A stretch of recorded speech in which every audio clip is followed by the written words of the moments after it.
of daring art. With the theme, as you might already expect, deal with it. Tonight, the artists Dries Verhoeven, Mary Maggic, and from the Man Mike Bonanno will open this spectacle. But before we will let them speak, I want to invite the curators here on stage, Ine Gevers and Arjon Dunnewind. Give them a warm applause.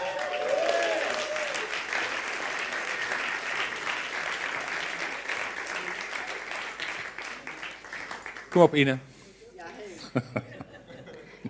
And this is how it starts. Hey, welcome on stage, Ine, Arjon. The festival has started. It's called Deal With It. What do we need to deal with? Where does this come from? Well, we need to deal with the issues in the world. At least Ine and I think we both like artists that deal with issues in the world. But we also need to deal with, as an artist, with people that want us to do specific things that are okay for marketing purposes or fit certain political agendas or are maybe not too ambiguous, confronting, difficult to deal with. So as artists, we need to deal with anyone who's restricting us and maybe also, speak out about what we see happening in the world. There's a lot to deal with. So it's dealing with issues, but also have a deal with it attitude. I see. And why the theme for this year's festival? Why that theme for this? Yeah. You know why? Because it's easy. I see. You know, there's no better time than this time, you know, with everything that's happening in the world, you know, and with identity politics and with risk-avoiding society, you know. But we had this exhibition, we just opened the exhibition at the Lange Nieuwstraat, and people were congratulating us, and then I thought, but it's just very easy to, you know, at this moment in time to make a good show. Yeah. Deal with it. And so I've heard you two have a very special collaboration. How did it go? How did you know, the process up until now, we're started, we're open. Can you tell us a little bit more how that went? We like art with conflicts, and I think we also like curating with conflicts. I see. Tumultuous, let's call it that. Tumultuous. Harmonious disagreements. Yeah. And how did this? How did this? And you know, how did you make that work? I think in the end we like the same Lots kind of artists. Dinners and that's wine, true. Wine helps. Know, and makeup parties and stuff Become like a that. curator. That's the. Thank you so much. Hey, I want to invite Dries Verhoeven on stage, an artist who pushes our boundaries and invites us, the audience, to engage deeply with our presuppositions. Dries, give him a warm applause. He's already here. Thank you.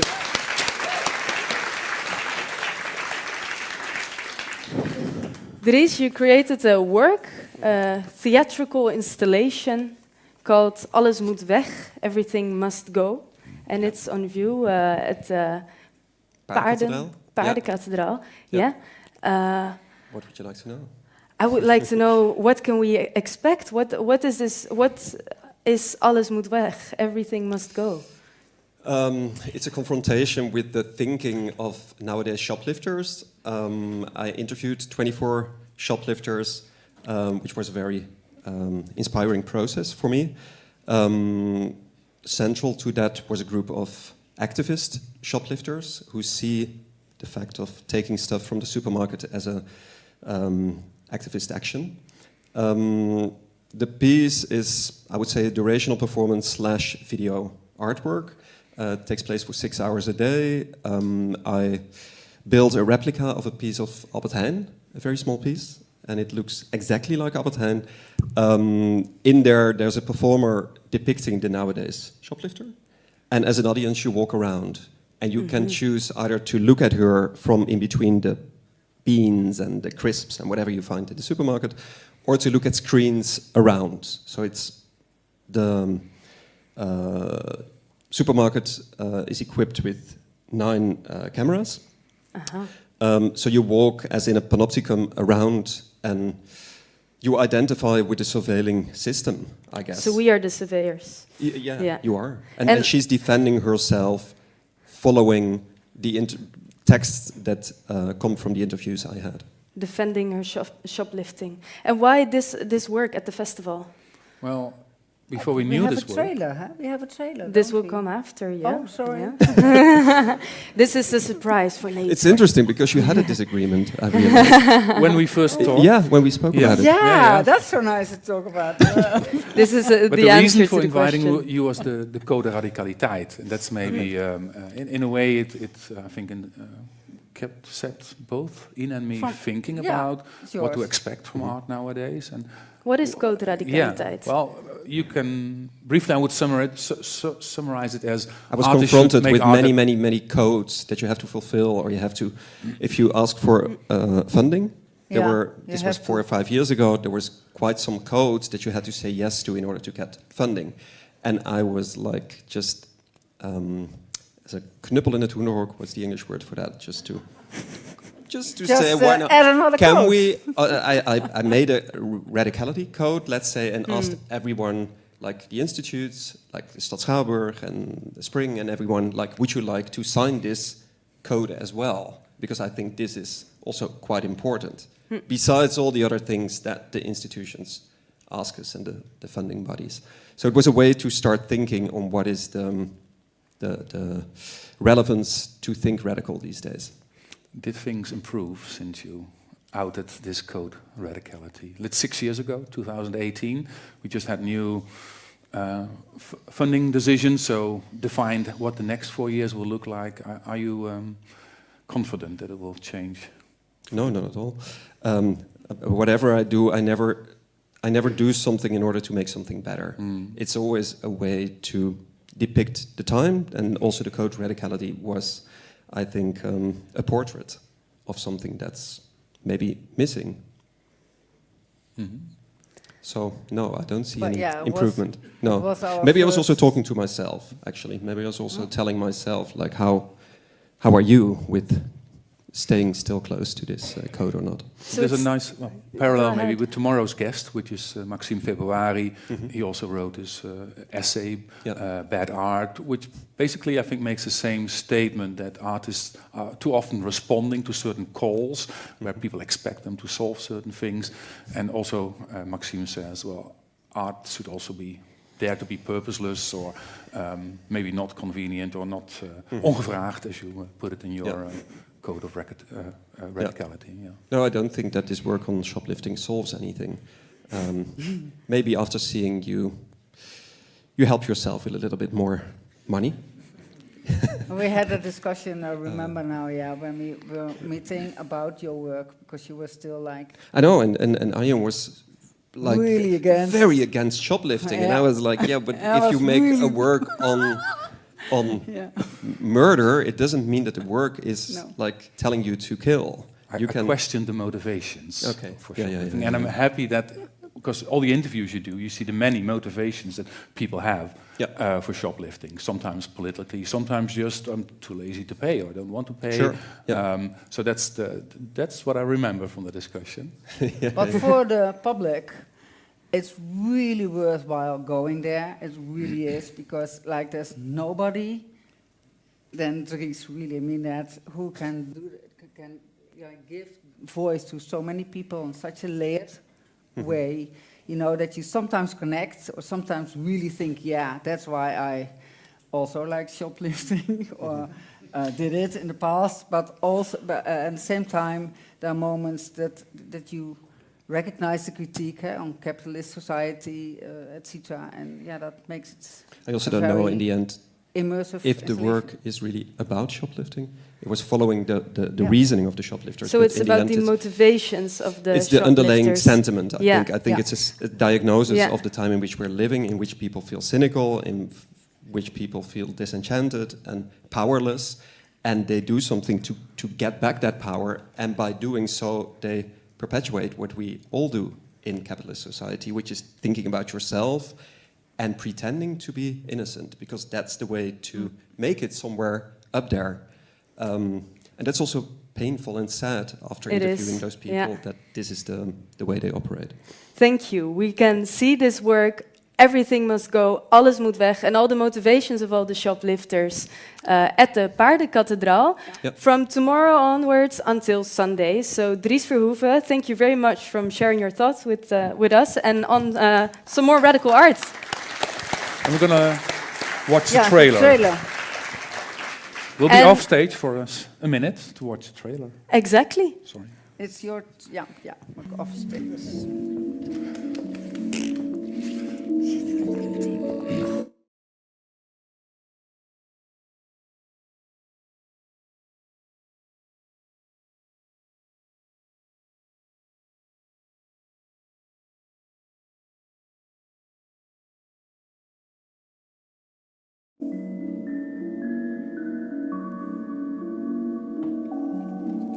I see it as bargaining. The supermarket makes an offer, I counter-offer.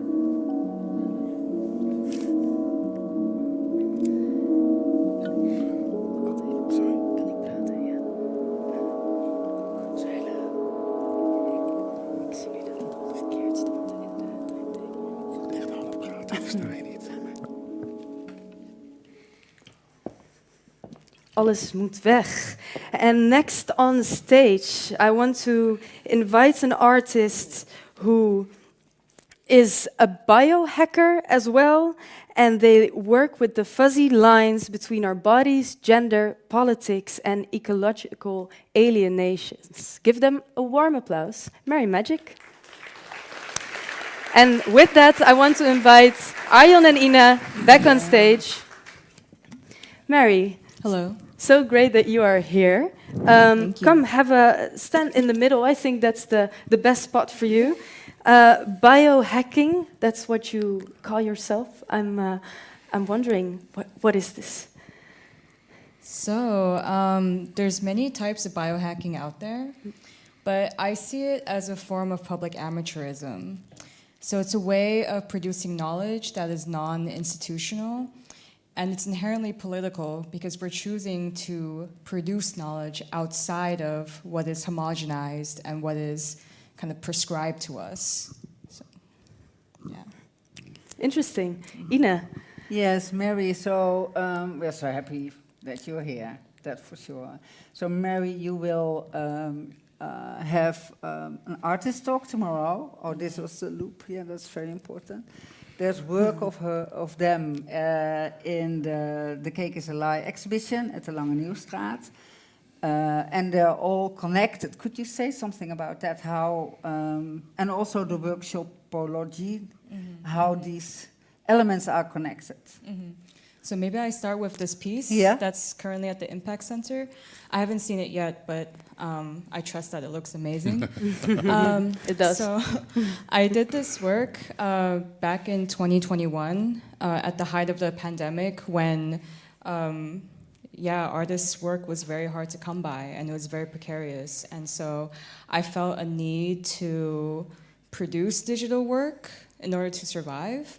And as I was creating this work, so I hack on molecules, and I'm very interested in environmental toxicities and how it's so much driven by consumerism and capitalism. And when I was quarantining at home, I felt like okay, what's the point of barricading myself from the outside world when the molecules leak into my bedroom, my living room, like into my body? And so I wanted to show this in the Astral World. And the Astral World is this kind of fictional corporate conglomerate that is all-pervasive but highly imperceptible. So, like molecules invading our bodies and our environments, capitalism does so as well. So I want to draw that connection. And for the talk tomorrow, so in the Astral World now, I'm kind of showing the toxicities. And then the talk tomorrow, I'm going to show how we can deal with it. Exactly. And that's where the workshopology comes in. And we all live in this astral world, right? Yes, yes. It's And- right here, right now, here. We are all in this, yeah. And it's also quite invasive. Perhaps you can talk about another work that is related to the astral world, genital panic. Oh, Genital panic? I didn't. Well, actually, yeah, I'm going to talk a little bit about it during the panel, which is the day after tomorrow. Oh yeah, true. We also have. Yes. Yeah. Yeah, so I'm here for the next 3 days. Yeah. But, yeah, so genital panic, it's going more into how bodies are produced by science. So how we determine, you know, these fixed categories of male and female based on these measurements of the genitals. And so, Which is Yeah. also linked to the toxicity. yeah, exactly, because the project is basically asking how we can change our categories and change our definitions, because literally our bodies are changing. So, trying to accept the hopeful monsters that we all embody. So, So you know where to go tomorrow and the day after. Thank you. thank you very much. Thank you very much. And yeah, so like we said, you can see the installation Astro World Now at the exhibition, and there will be In Love with the Alien. That's the talk you give tomorrow. And then the panel talk we just talked about is Reinventing Manhood. So stay tuned. Give them a warm applause. Mary Maggic. Thank you, everyone. Thank you.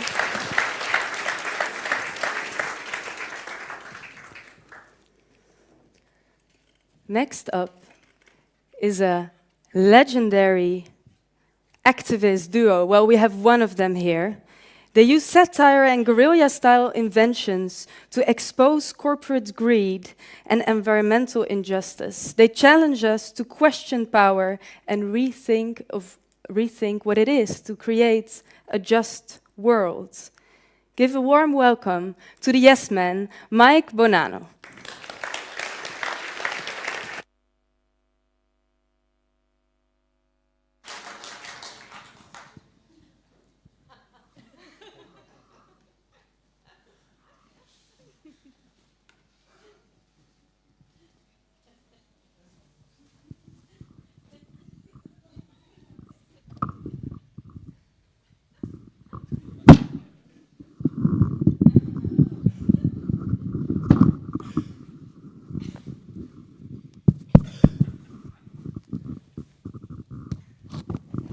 Thank you.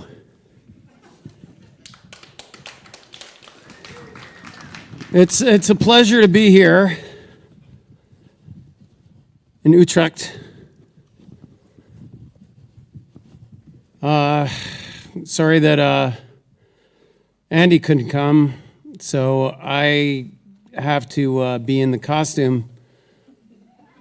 Normally one of us would be in the costume and one of us would be, you know, speaking. But it really is me in here. It is. This is not a trick, not an illusion. It's real. Deal with it. All right, I'm going to see if I can actually, I'm not sure if it'll work to do the slides with the costume on, so I might have to take it off. Yeah, the trackpad doesn't work. Yeah, it's unfortunate because I don't want to be able to see you, and I can't right now, and you probably don't really want to see me either. I think it's much better to look at this green sponge. Can anybody tell me who I am right now? I need help. I see a hand.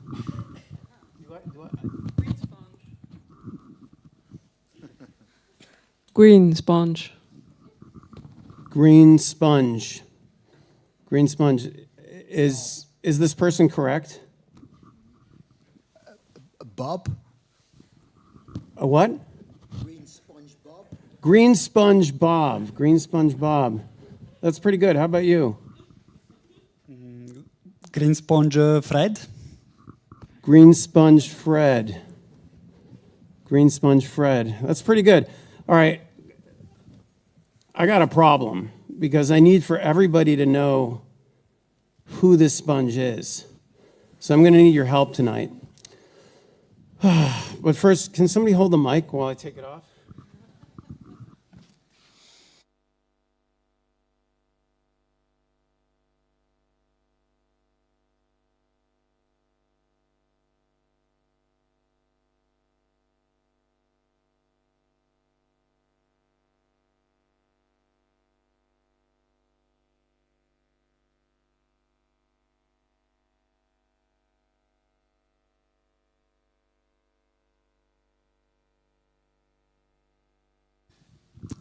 Okay.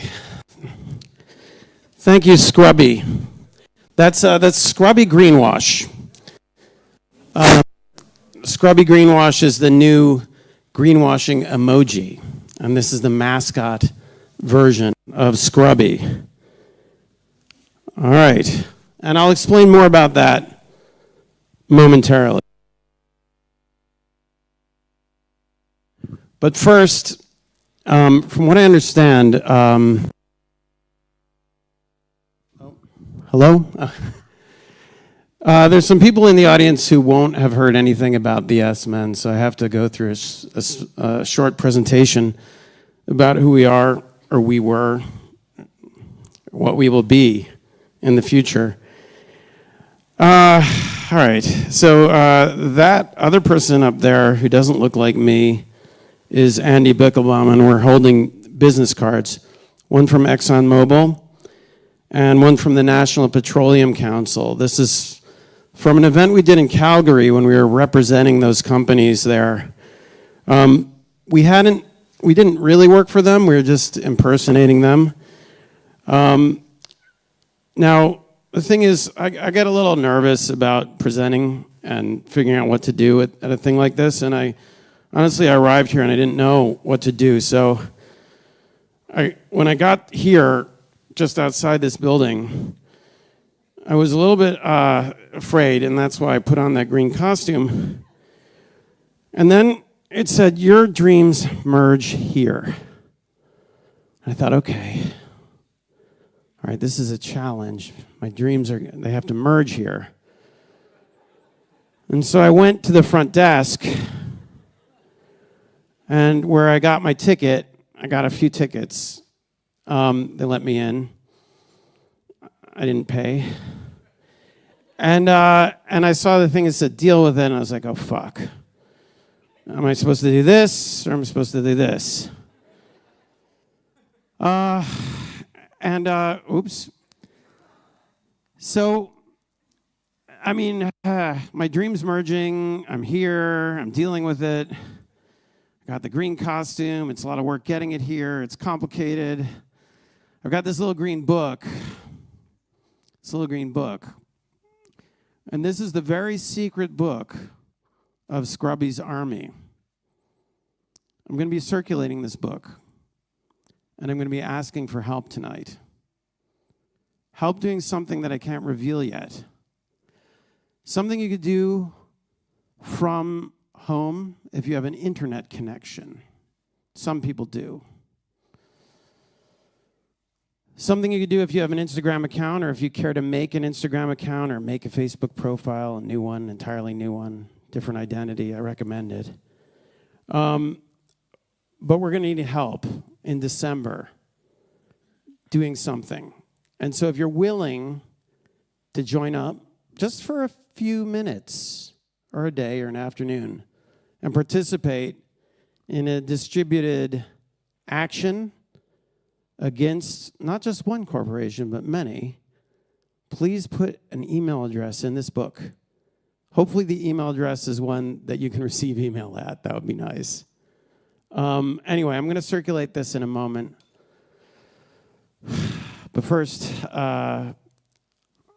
since it gets complicated, like I was saying, to merge my dreams here and to deal with it, I'm just going to let a video explain a little bit more about who the Yes Men are. So here we go. We don't usually get arrested, but ever since the 1990s, Mike and I have been dressing up in secondhand suits and impersonating big and powerful people. Hello, this is Reggie Lamprey calling. I'm from the Yes Bush Can campaign. Hi, this is Kenneth Strung-Spratt from the WTO. My name is Francisco Guerrero. My name is Fred. I'm from Halliburton. We weasel our way onto center stage. At least for a little while. Mr. Oswin, you're not even on the directory of HUD. You're not even listed. You don't even have a phone number. It's come to that, has it? The hoax was an elaborate one. For the first time, Dow is accepting full responsibility for the Bhopal catastrophe. Well, the prank, which briefly knocked 3% off Dow shares. When the jig is up, it makes the news. It's a group of pranksters who call themselves the Yes Men. An activist group called Yes Men. It's not the way most people protest. But it's our way to say no to corporate greed. Ooh.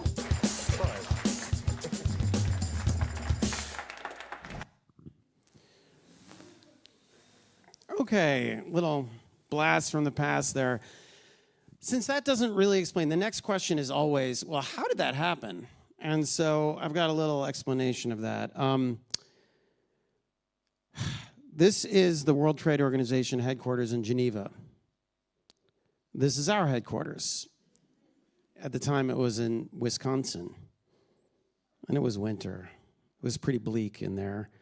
Whereas over at the WTO's headquarters, they were having meetings in rooms like this. We were having meetings inside that little hut, and it looked a little bit like this. It was a little bit bleak. So people say, how did you end up on television representing the WTO? Well, it helps to know the context. It was the anti-globalization movement in the 90s. Events like this were happening in cities throughout all around the world, really. People actually gathering in solidarity with the people who were at the receiving end of a neoliberal agenda that was taking over the planet at an extremely rapid pace.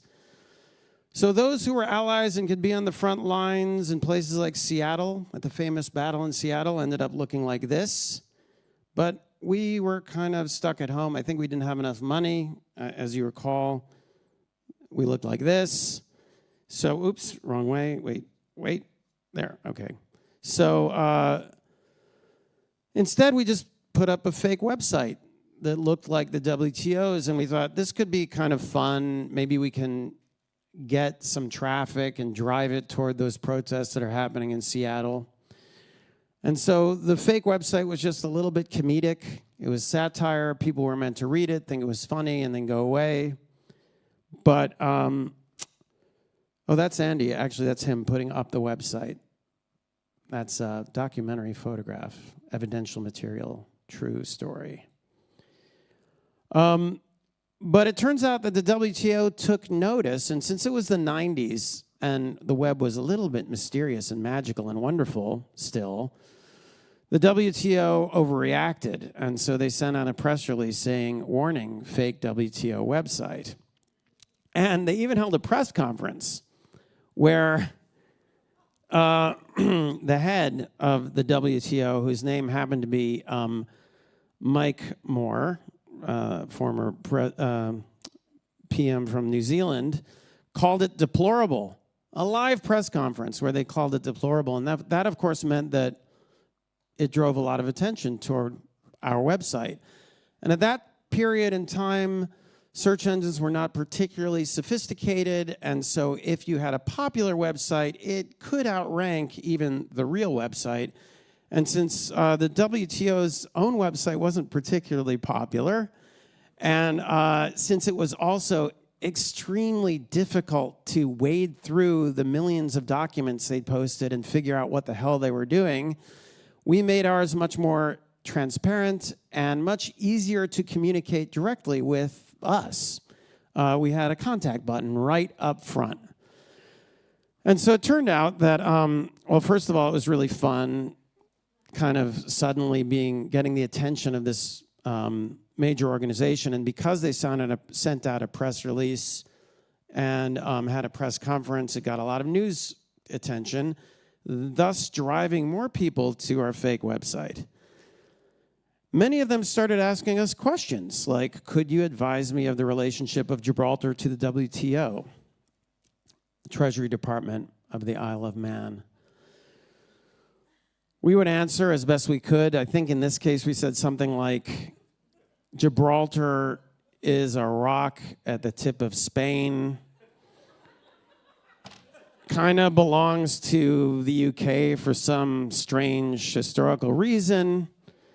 The WTO is an organization that is trying to, spread the free trade mantra throughout the world, et cetera, or has a building in Geneva, some bullshit like that.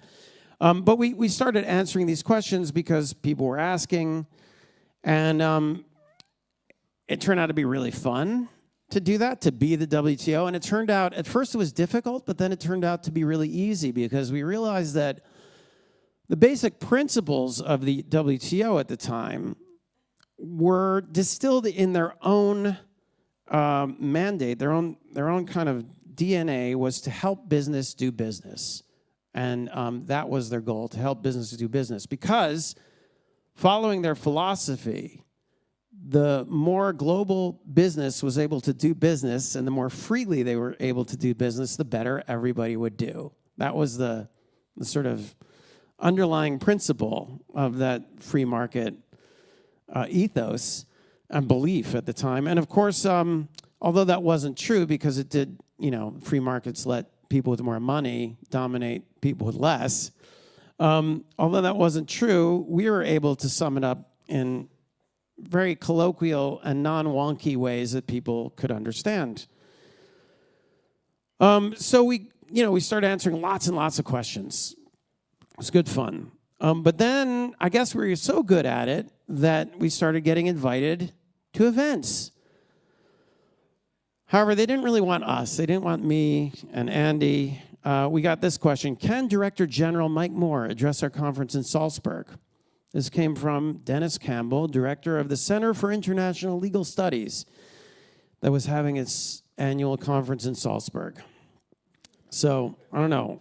What are we going to do? Now, Mike Moore, the Director General of the World Trade Organization, did not look anything like us. And so what we did is offer them, and we said, we cannot possibly send Mike Moore. However, we would very much like to send a substitute. And they agreed. So thus it came that Dr. Andreas Bickelbauer, which is a name that we actually got out of the Vienna phone book, had to get a business suit in order to go and present on behalf of the World Trade Organization. That one thing led to another, and as you saw in the trailer that you just saw at the beginning, eventually we were representing not just the World Trade Organization, but also other major corporations, government entities, on television, at conferences all around the world. And, as things changed, our methods for getting invited evolved. They had to change to meet the needs of the day. There was less possibility of mistaken identity and more kind of social engineering required, but the same principles held through 3 feature films, 3 feature documentaries that we've made. The Yes Men Fix the World, and the Yes Men Are Revolting. The last film that we finished was almost a decade ago now, as a feature. So, yeah, this is what we do. And now, the secret. Yeah, I need everybody here to be able to keep a secret because I'm circulating the green book now. All right? This is the very secret book of Scrubbies. It says army, but if you're non-militaristic, please, it's not an army. It's just a group of individuals who are going to help with something mischievous and fun in December. You could decide to opt out in December when you get the emails, all right? So when the book comes around, I just ask you to put your name and address in there. You can make up a name, too. I don't care, as long as the email address gets to you, and you can participate. But I'll add one more thing. Everybody will be an important part of the chain. If the chain breaks, it won't work. So when you sign up, I'm counting on you. And so are many other people who are involved in the project, and I'll get to that in a minute. But the reason why do I have this guy up here, Santa Claus? Well, you know, it's funny. You were talking about shoplifting earlier, and I thought about I do have some friends who are doing that radical thing, the shoplifting, back in the 90s, actually, when we were worried about when commodification was a major concern. Like, oh, they're going to take your artwork, your creative work, and they're going to turn it into something that the capitalists can make money with. There were a bunch of artists in Spain, part of a group called La Fiambrera, who decided to start another group called Yo Mongo, and their main way of intervening in the world was to shoplift as the only cultural act that was non-commodifiable. That was the logic of it. But it's kind of like, I think you can go even further than that, because like this guy here, Santa Claus, breaks into houses. He breaks in, goes through the chimney, and then leaves gifts. So it's even more extreme, than shoplifting. It's like giving stuff directly to people, and yet everybody accepts this. So I don't know why you're having a problem with the shoplifting earlier. I think it's relatively unradical compared to this guy. But there's all these secrets. Santa Claus says, like, shh, keep it secret. I'm here in the house. Don't talk about it. And yeah. So I'll get to that later, Scrubby. But tonight, I have a premiere. I'm really excited because tonight I get to show you a film that nobody has seen before. I mean, nobody in the Netherlands, nobody in Europe. This is our European premiere. This has only been seen in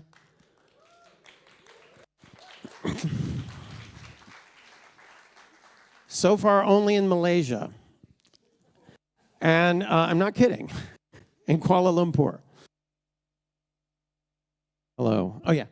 So the way that we work now, me and Andy, the Yes Men, and a bunch of other people who work with us, is that we work with organizations who are struggling, competing to get their voice heard in a very busy media landscape, right? And it's gotten a lot more complicated than when we started doing the Yes Men stuff, because at that point we had a monolithic media, and the real concern that we had was the corporate media and its control.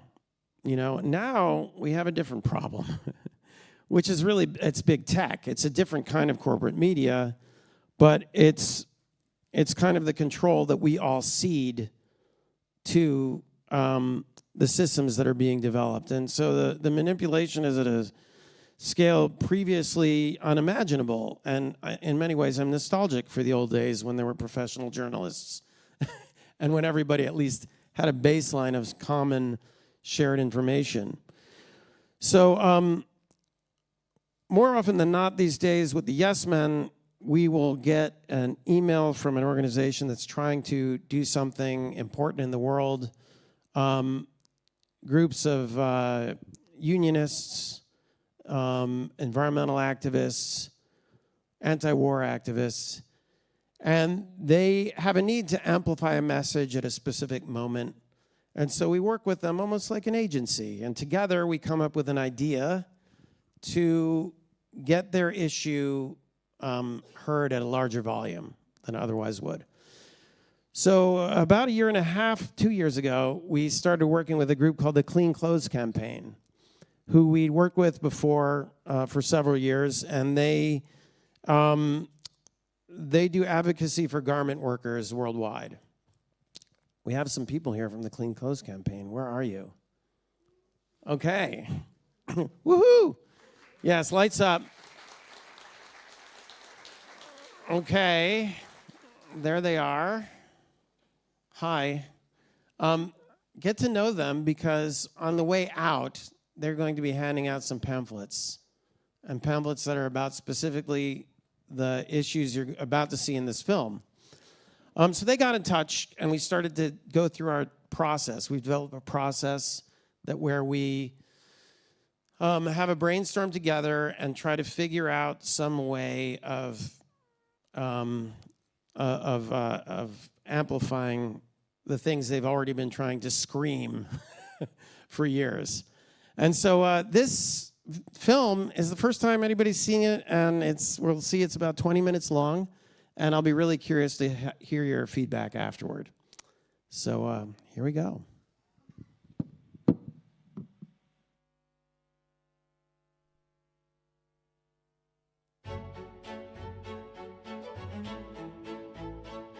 Former Cambodian garment worker becomes Adidas co-CEO. Yes, you heard it right. From working on the factory floor to jointly running one of the world's biggest brands. An amazing rags to riches story. I am Vayana Pon. I am a newly appointed co-CEO of Adidas. She starts work on Monday, and that's when we have the fashion show at Plata and unveil all of the different, what we call attitudes. It's not just designs, it's attitudes. And she's going to be there signing the agreements.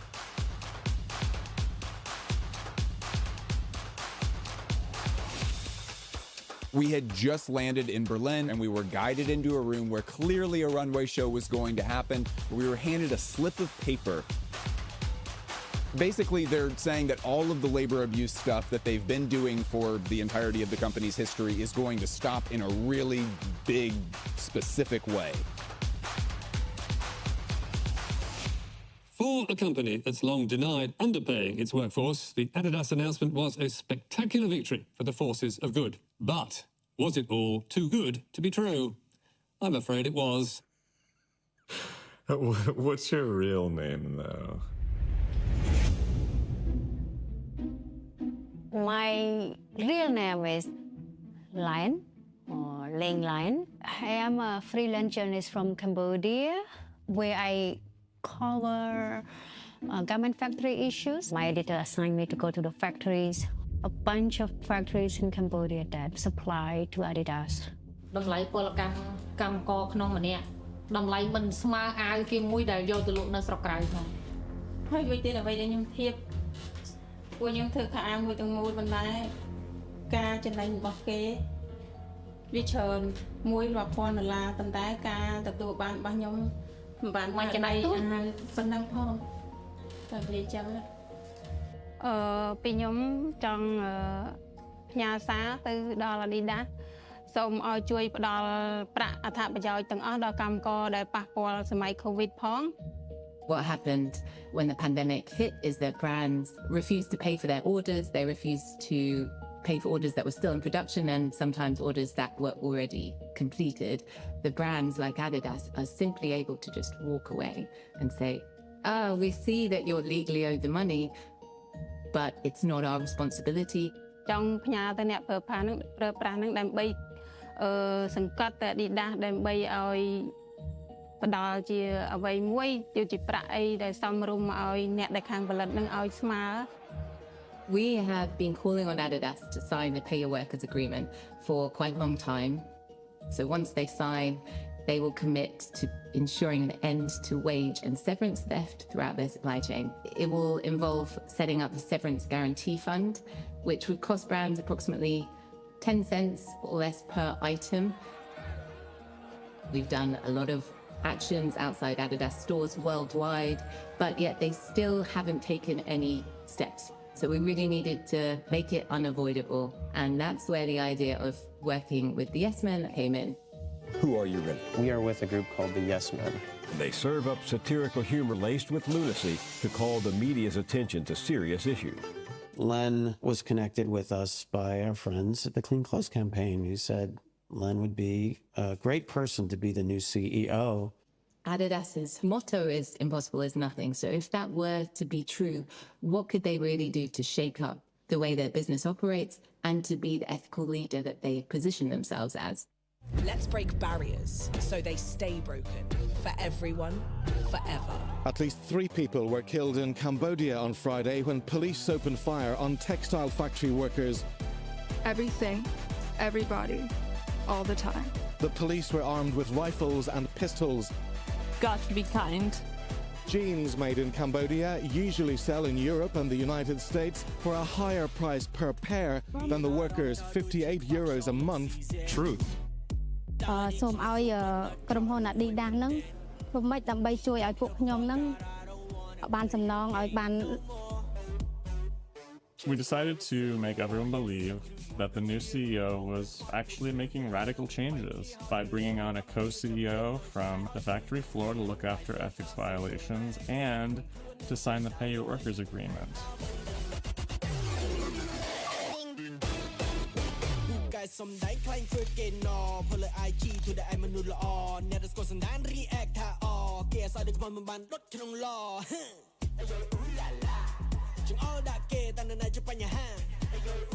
The company loves to say impossible is nothing.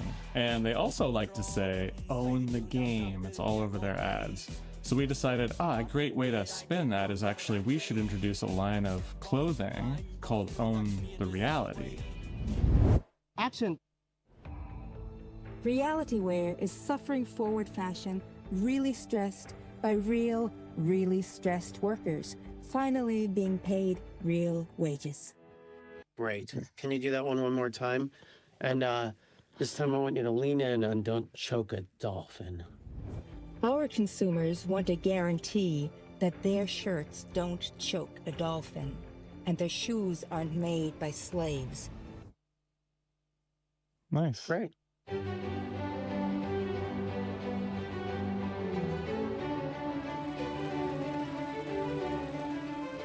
We started off and we're thinking we're gonna do some clothes, 5 outfits initially. And then it got more and more because we wanted to make it really realistic. And yeah, we were also inspired by the major injuries the textile industry workers are actually influenced by. និយាយឲ្យអស់ទៅគឺជាញើសជាឈាមរបស់កម្មករមកបានអាវមួយប៉ុណ្ណេះ នឹងគឺគាត់ប្រឈមមុខខ្លាំងដូចជាស្ត្រីជាក់ស្ដែងគឺដូចជាស្ត្រីមានទីពោះជាដើម Do you know a pregnant person? អញ្ចឹងធ្វើឲ្យខ្ញុំប្រឈមមុខជាងគេគឺការកំណត់ចំនួន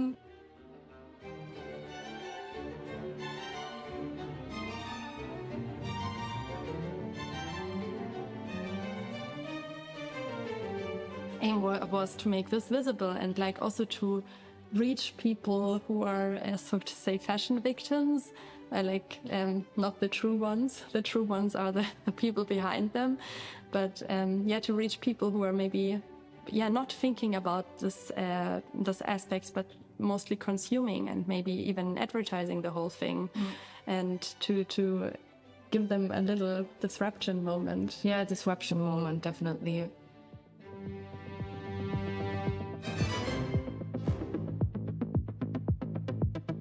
So on launch day, we sent out 2 press releases.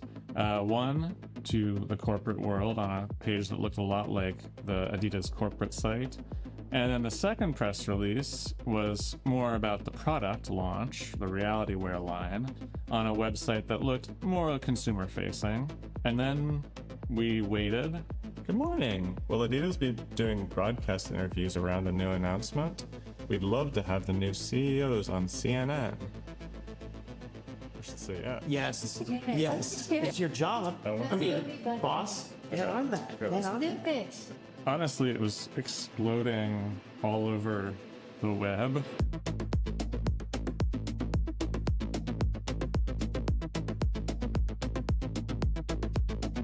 So Adidas in the headlines again. Der neue Geschäftsführer und CEO Björn Gulden setzte auf radikale soziale und ökologische Verantwortung.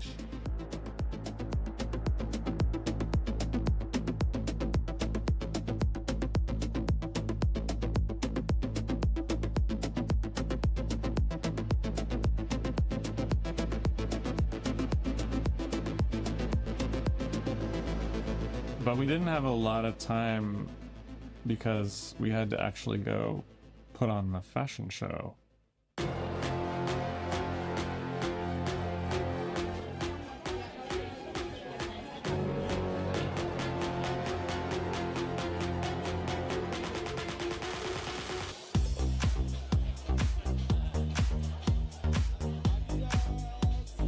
What do you expect from this night? No idea. You have no idea what to expect? Exactly. Okay. Fantastic. Find out. Let's be surprised. Hello, everybody. Thank you so much for joining us here tonight. My name is Buddy Blatnick. I'm a Senior Creative Director for Adidas. We are bringing somebody who started out on the sweatshop floor in Cambodia into the boardroom. Our new co-CEO, Vai Yanak Pwan.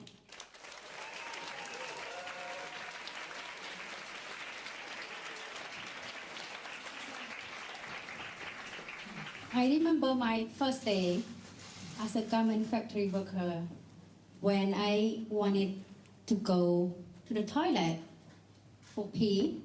I need to finish another 20 pieces of clothes. Otherwise, my salary would be deducted or I would be fired. So I was so excited to tell some personal story. Actually, I hear from the garment factory workers about the pee. Throughout the day, I need to hold my pee and still cannot finish that 20 pieces, only 10. It was really shocking to me to hear that as a journalist when I interviewed them. តម្រង់នោមប៉ះពាល់ទៅដល់ស្ត្រីអញ្ចឹងគឺប្រឈមមុខជាងគេគឺស្ត្រី During those days, I see the three stripes of Adidas everywhere. To workers, they are more like prison bars. The three stripes bar workers from collecting back pay. The three stripes stop us from seeking protection from sudden severance. The three stripes bars labor organizing that would get us out of poverty. The three stripes are a reminder of the kind of prison we are in. But it's not about sad thing tonight. I'm here to announce that this pay your workers agreement I have here is developed by garment workers, union laborers, NGOs, including Clean Clothes Campaign. So today I signed this agreement. Impossible is nothing.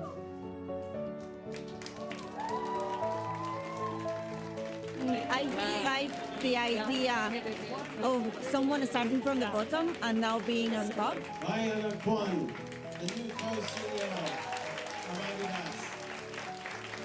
Da bin ich sprachlos erstmal, weil das finde ich geil. Und die Message ist natürlich granatenmäßig dann.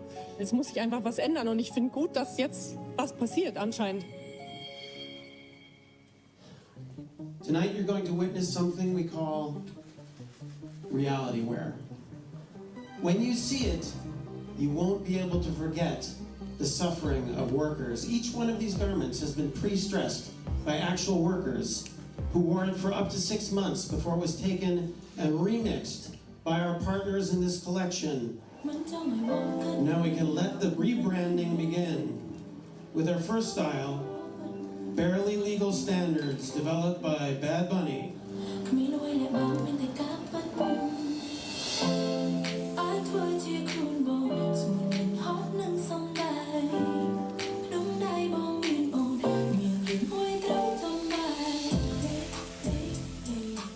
The branding, it was just like the perfect kickoff for the show. I could really like see on people's faces that they were shocked. I think it's interesting that they're actually dealing with their own history of what a brand means. Like also the emotions shifted very quickly. It was exciting to see everyone so uncomfortable, but I felt also uncomfortable.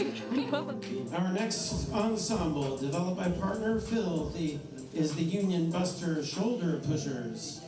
Blood was dripping from all their clothes and everything. I was like, okay, damn, that's a different story. That's not what I expected. Our next attitude from Pharrell and the team at Human Race is the Super Worker Protector.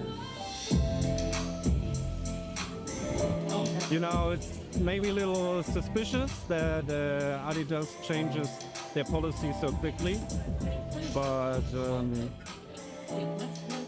I don't know. Next, we've got another knockout from Bad Bunny, the 3 stripes, you're out, full frontal formal.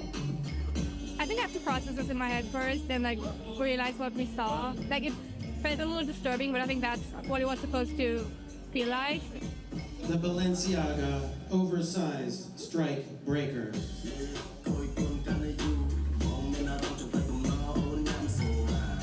You really have to think about stuff like this, about environment, about workers, and I think it's important for the company's future.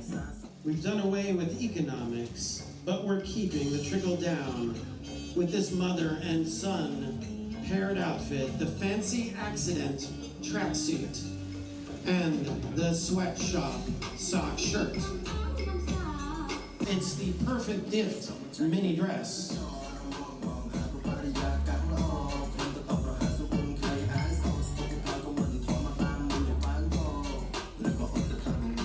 The emotion comes to life with the so right, so wrong.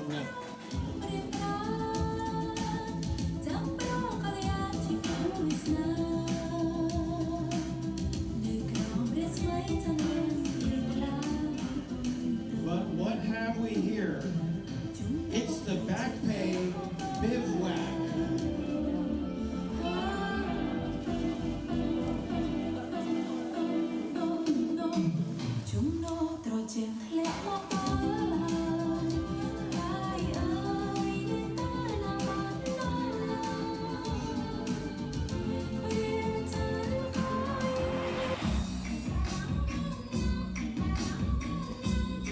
Again, launching a new line of clothing called Reality Wear, consisting of carefully distressed garments upcycled from clothing worn non-stop for 6 months by Cambodian workers. Own the reality.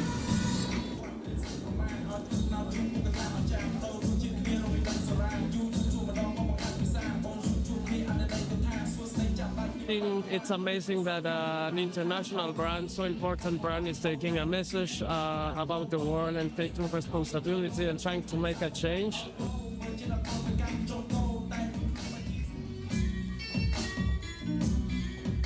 To me, the show was really shocking, I would say. It's good that they talked about it. And you want to see the inhumanity, debased, graft, busybody, overstretched, tight scheduled tights.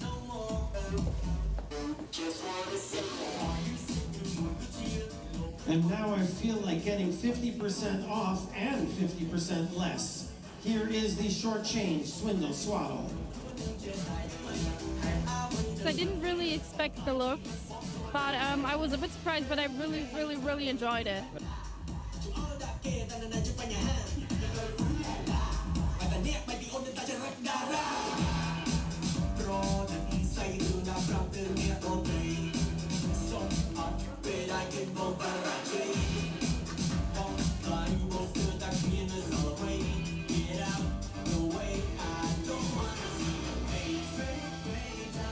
We shock them with reality. And remember, for those of you who said that this would be impossible, impossible is nothing.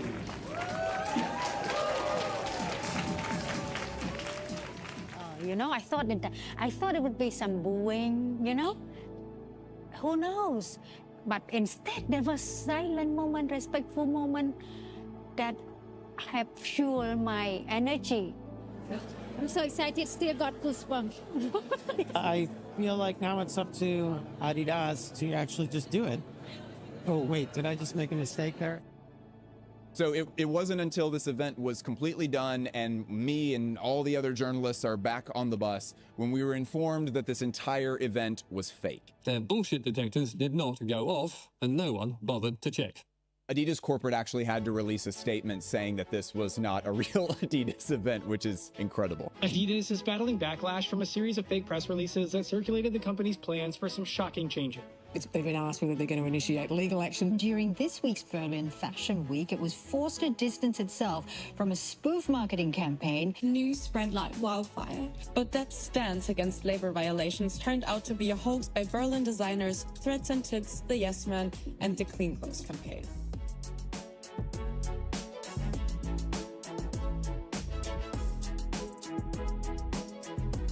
So, what was the point of the sting?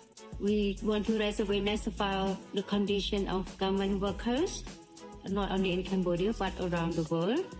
អញ្ចឹងយុទ្ធនាការខ្ញុំសង្ឃឹមថាវាបានប្រយោជន៍មកដោយសារតែយើងធ្វើយុទ្ធនាការទៅដឹងខាងដល់អ្នកបញ្ជាទិញអ្នក Adidas អីចឹងណា And while both of these actions are stunts, they carry a real reminder that Adidas needs to protect its workers by signing the Pay Your Workers agreement. No one has signed, no big companies have signed this Pay Your Workers campaign, but you know, they need to sort of step up their act. Wow.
May I join you? Okay, thank you. Thank I hope you. that green book's still circulating out there. Oh, good, good, good. Make sure you pass the green book around. I think it's right there. Should we get it closer? Oh, this guy? Yeah. Oh, sure, I'll bring him in here. You know, we can get it a little bit. I think it should be. Yeah. Oh, yeah, should I? Oh, here. Let's put It's him up heavy. there. There yeah, we go. right there. Yeah. Yeah. That's good. Oh, well, we have chairs. We can We have sit chairs down. and everything. Do you Maybe wanna- if we do this, it can kind of like Yeah, accompany okay, us on the that's side. probably, yeah, yeah, like polite. that. Yeah. Okay. Well, Okay. have a seat. Wow. Thank you. Thank you. For sharing this Europe premiere with us. And I think I want to start talking about what we've just seen, and then maybe Scrubby.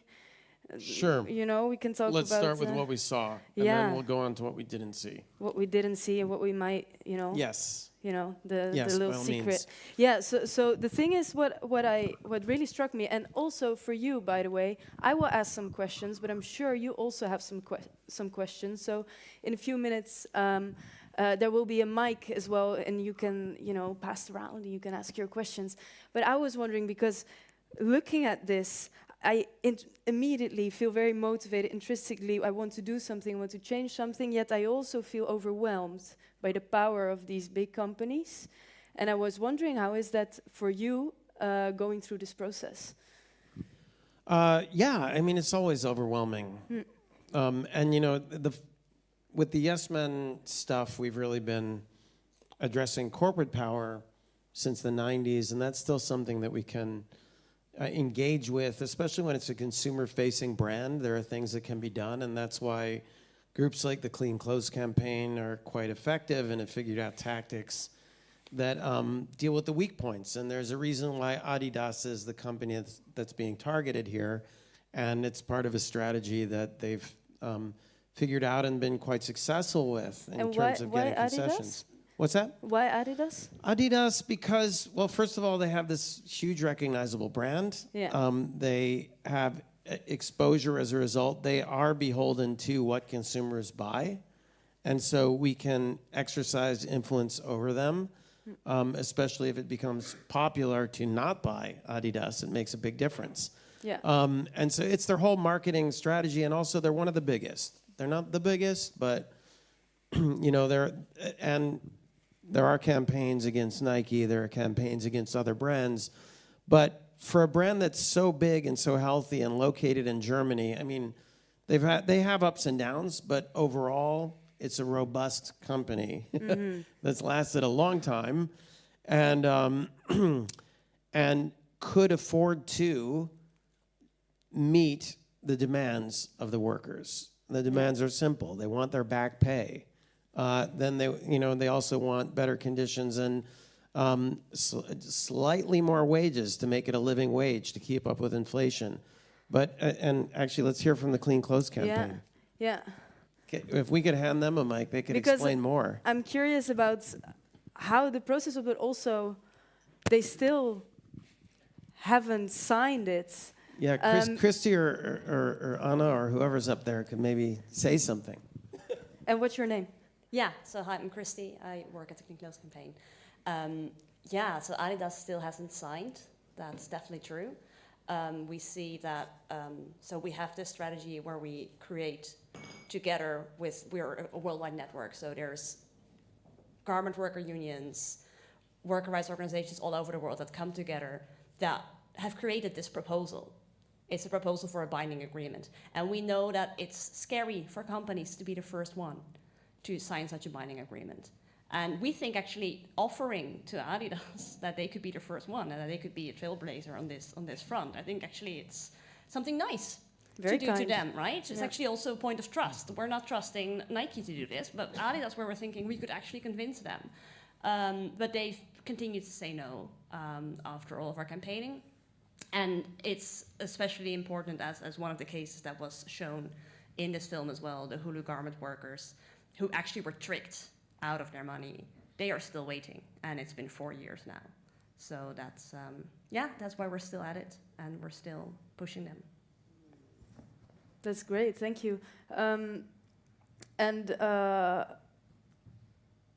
was thinking how, they still haven't responded, but what was the response right after? They just post something online like this was not our campaign and that was it, or did they also connect to you?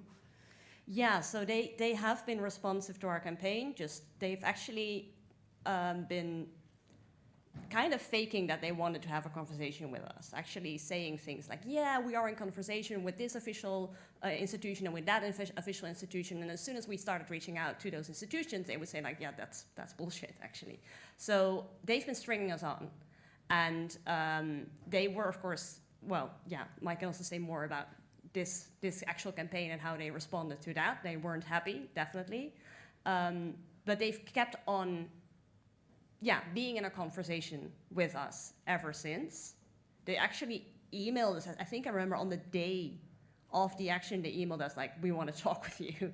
So it definitely, we were in a conversation with them, but it took us several months to find out that every time they said, no, we're trying to develop something that looks like what you're proposing but is different, it was thin air. It was nothing. And they can continue to do this until maybe there's another stunt or another action. Yeah. There's no accountability to continue to do this forever. Yeah. Thank you for this work. And together you have been working on this. And next to me, there's still Scrubby. Can you maybe tell me more about this Scrubby? Okay. Well, sometimes we've worked on campaigns with, about companies that have recognizable brands, and that's quite. It's quite fun because you're kind of riding the popularity of their brand already. There's a certain amount of visibility, and so it's easier to kind of get a grip of it. But with a lot of this sort of companies that don't answer to consumers so much, like natural gas companies, for example, although everybody uses gas all the time, very few of there's no like brand names in gas that outweigh others in terms of your choice of buying as a consumer. It's not like you're out buying your compressed natural gas from one company versus another. At least most of us aren't. So we're working with an organization that is trying to reduce the use of liquefied natural gas because, studies have shown that LNG is actually worse for the climate than conventional forms of fossil fuels because the methane leaks throughout the process from extraction to compression, transportation, and combustion. Those methane leaks cause a gas, methane, that's 70 to 80 times worse than carbon dioxide for climate change as a greenhouse gas to leak into the environment. So in the end, gas, which has been pitched as this green transition fuel, this alternative because it burns more cleanly, it combusts and creates less CO2 in combustion, is actually much worse, right? So, so we're trying to, but this already the story is complicated, right? And so how do you communicate that? And so anyway, yes, this is where we have to get simple and stupid, and that's why we applied to have Scrubby become accepted as an emoji. There's a whole process for getting emojis accepted, and emojis are like the new building blocks of language, universal language that everybody shares. And so by associating natural gas with Scrubby, eventually it will come out that he's part of this push by the natural gas industry to own the term greenwashing again, to claim it back from the activists. So it's a sort of complicated story, but you'll see it'll start making sense in December. I see. So it's all connected, and it's a little bit complicated. And I'm wondering if people in the room maybe already have questions about Scrubby or about sending emojis or about the meaning of this emoji. Is it going to be like a spooky one, or do we want it to, because greenwashing, it's something we. Yeah, I mean, how common is greenwashing as a term here? Do people use it Yeah? Can I see hands? Who uses greenwashing? Okay, so I'm curious about the context. Because you'd be surprised. No, so I was surprised because I thought everybody knew what it meant. And then we did a kind of a focus group similar to this one, accidental focus group, with an audience in the U.S., and only about 10 people raised their hands. So it is the U.S. Yes, it is. We are now in Europe. That's a very good point. It's a very good point. Oof, luckily, we know where we are. That's good. Yeah, don't remind me. It's a very bad time to be in the U.S. It's a terrible time. I mean, actually, this brings up another thing, and that is that it's a really tough time to be doing any of this kind of work. Elections, fascism, wars, genocide, all of those things also demand and require to take up like all the space and bandwidth that we've got to try to stop them. we keep doing this work because the mode that we operate in can be effective in this or in these arenas where there is some kind of exposure, where there like brand exposure, or there is some hope that public pressure would change policy around the issues. But yeah, it's America. Hell yeah, here we are. It's thank you for that. And any more audience interactions apart from the? Because I might have a more general question about your work and how the landscape is changing. Because you've mentioned before the media landscape has changed, is different. There's a lot of information. There are a multitude of crises going on. And for example, the one that we just saw about the Adidas and the clean clothing, it's a crisis. It's a wicked problem. It's large. It's big. And then how, with this method, do you continue to, find a way in, and against all of this information overload? Yeah, that's a really good question. And we were lucky to be doing that Adidas project in Germany too, where there still is more of a professional media, and so we were able to work with them to cover it and to get the word out. It's much harder to pull off that amount of coverage in the United States right now. We have had some success with traditional media still, but traditional media, I mean, we did a project last summer. It was a reboot of an old project did in the 90s. It was called the Barbie Liberation Organization, and it involved switching the voice boxes on talking Barbies and G.I. Joes and putting them back on store shelves. And at that time, in the early 90s, it was massive. It was like on every news station in the US and all the newspapers, and everybody knew about it. And so with the reboot, we did it about plastics because, they were re-releasing the Barbie movie, and somehow they managed to pinkwash that movie, pinkwash Mattel's Barbie doll by making it a, quote, feminist movie. But underneath that surface, that identity politic at the surface of that movie are the people actually making the dolls in sweatshops, mostly women, making them out of plastic that is being broken down into microplastics and is contaminating the oceans and destroying the future of the children that that product is being marketed to.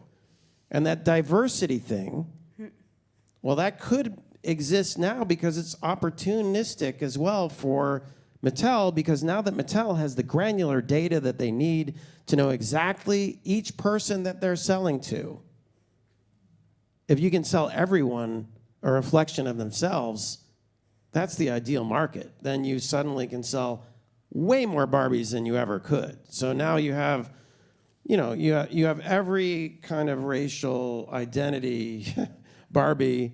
You have Barbies in wheelchairs. You have all sorts of disability Barbies. You have everything because you can sell everything.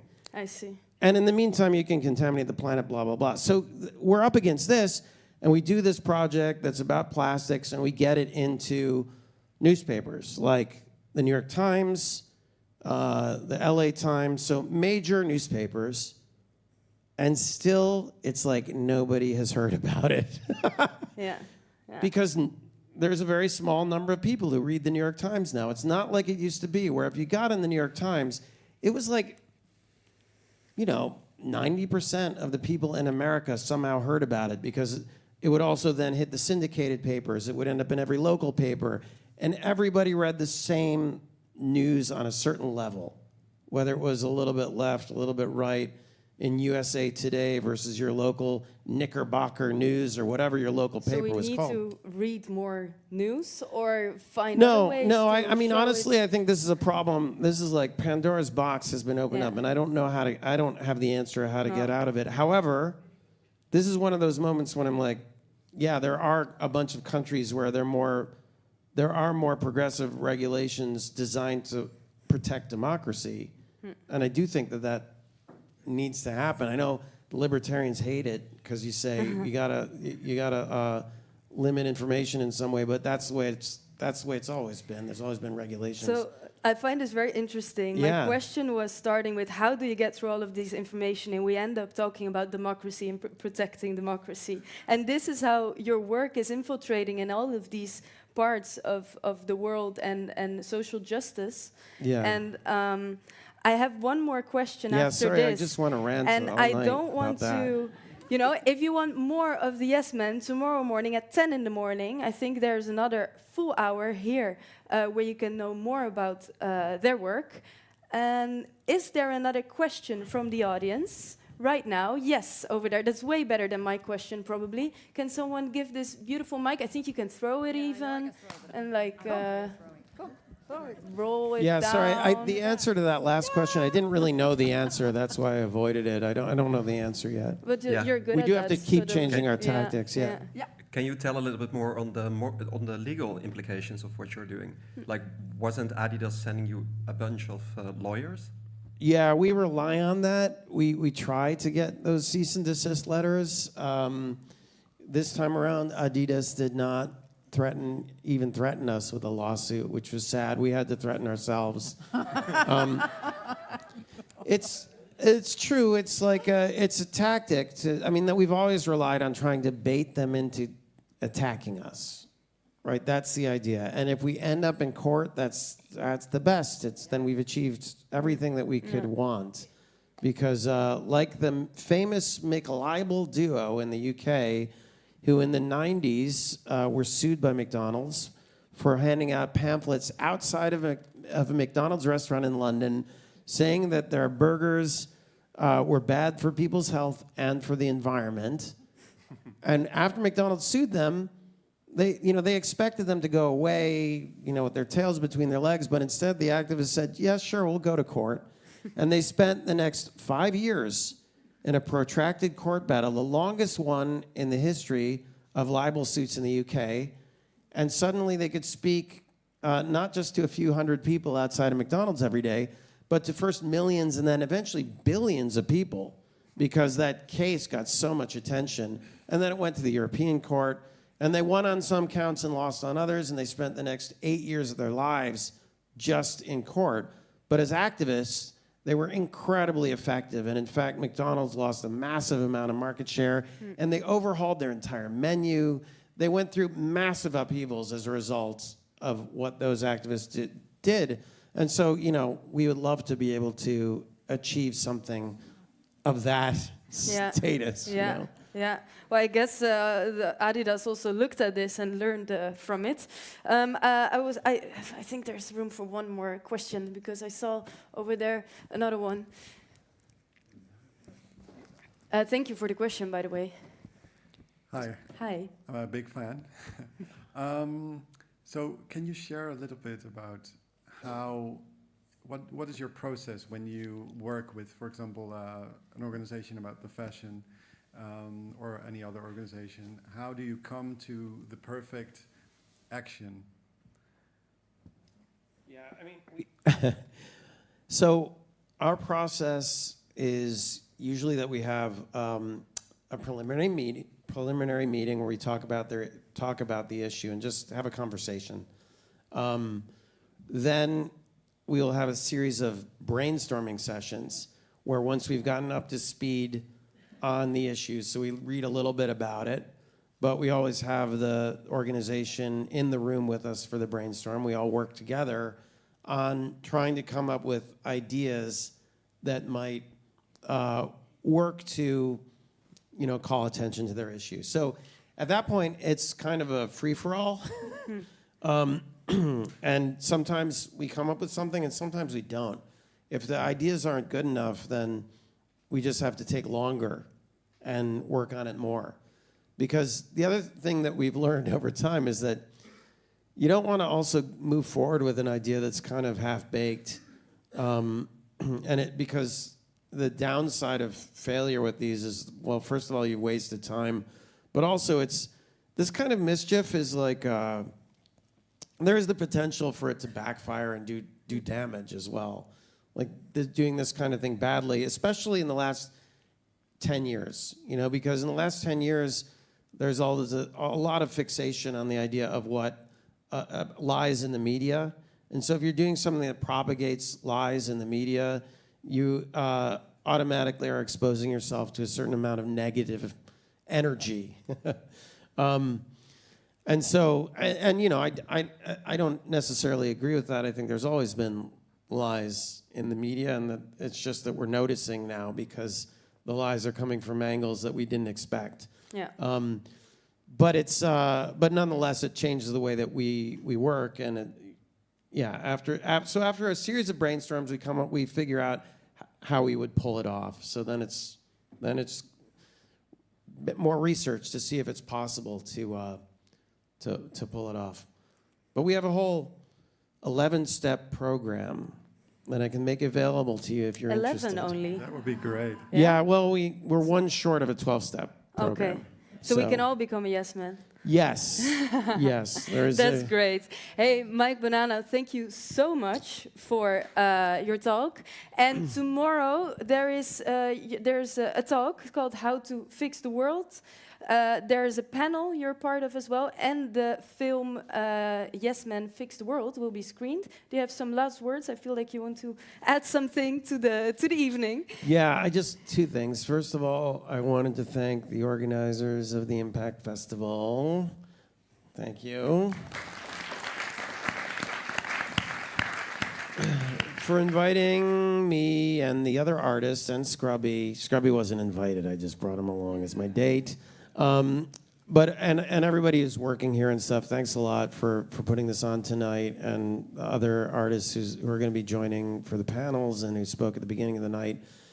Lastly, I just want to call out Clean Clothes Campaign.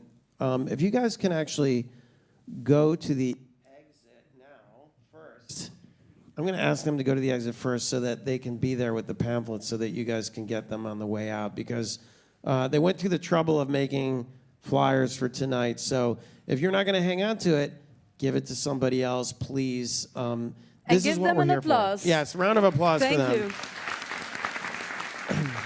Because they are doing all the hard work of campaigning, and we're just doing the fun part. So anyway, thank you all. Thanks for coming. Don't forget the green book. Don't forget the green book. Thank you, and see you tomorrow. Thanks. That was nice. And can I have Arjan and Ina on stage to close off the ceremony? Before you get your flyer, I know you cannot wait to get the flyer, because I think, we want to thank some people. Yeah, we'll keep it short. I think we all want to go to the bar and drink, but a festival is impossible to organize, of course, without the artists, as Mike already mentioned. We're very happy to have so many of them here, without our team and volunteers. But we're also thankful to our sponsors, and we have a slide that might come up, but it's the Creative Industries Fund, the City of Utrecht, the Mondriaan Fund, het Cultuurfonds, het KV Heijn Fonds, and the Ventane van Vlissingen Fonds. So for all these people, volunteers, artists, funds, please a warm applause. See you at the bar. And see you tomorrow. And there is the Schnitzel Pavilion. Ina, what is this about? Arjan, let's know. You could make from a potato the head of Donald Trump and put it in a frying pan, but some people might get very angry at you, as we experienced in our poster campaign.